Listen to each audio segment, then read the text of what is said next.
In the last few years, before October 7th, reuniting as a family had become less and less frequent.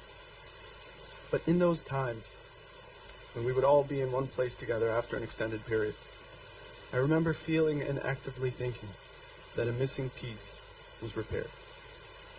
Something that I had not even noticed as routines took hold when we departed. Suddenly, we'd have a full car and a full house, and you would roughhouse and torment me and force me to play games that I hated but actually loved. And I consciously thought in those times when we were all together how special it was. And I never said it to you, but I know you felt it too. And here we are, all together again. After 2.5 years, our longest ever time apart. And I can't even give you a hug. Just look at a box and a pile. I'm so close but so far away. Earlier this week, my friend asked if you'll be buried in New York. It's a reasonable question. In that first moment when you chose to leave America behind in draft, I couldn't help but feel a twinge of sadness knowing that you wouldn't be near me. And something deep inside you yearned for this place, deeper than I even knew at the time. And beyond that, you couldn't bear to watch others take on a burden without helping them carry it. That's why you refused to tell people that you were a lone soldier because you didn't want special privileges or looks of reverence. That's why when you became an officer, you chose to serve at the borderline instead of spending even more time training others. And ultimately, it's why you're here instead of there.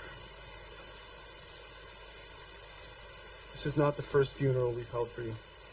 Almost a year ago, we had one in New York, the day after we were told you had died. Like your bar mitzvah, we did one there and one here. In life and in death, you are the bridge that connects our community across the world. And I wish for you and for your legacy that you will always remain that bridge. 2 funerals is far too many. But we have had many more than just 2. We've said hundreds of eulogies, spoken at dozens of stages and stations, and newspapers and government halls.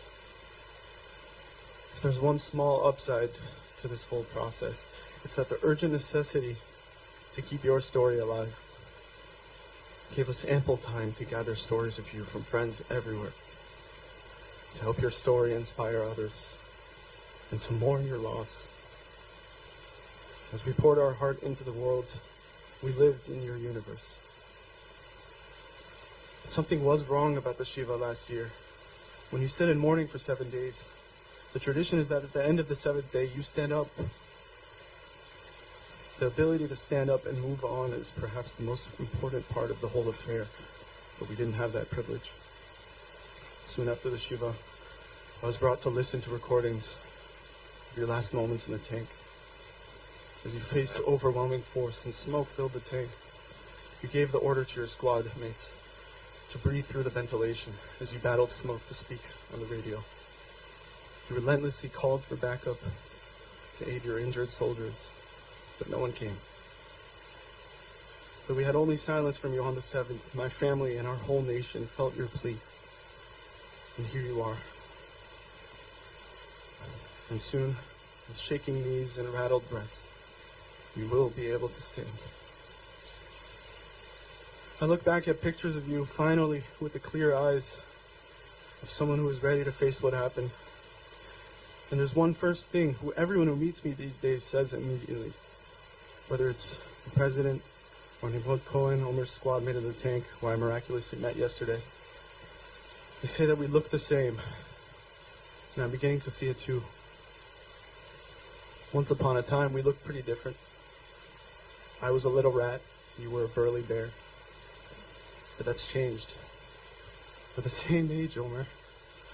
I did the math.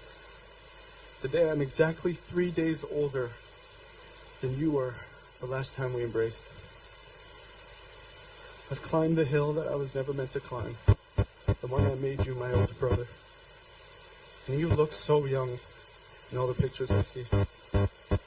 You gave so much love and humor and passion for life in such a short time. There's an enormous and ever-growing list of all the things I want to tell you, Omer, but not all of it can be said before a crowd of thousands. After 2 years, I finally have a place to have a private word with you. I don't need a microphone. And it's not enough to fill that missing piece, but it's better than shouting in the void. So for now, I'll just say thank you. You can rest now. You're home.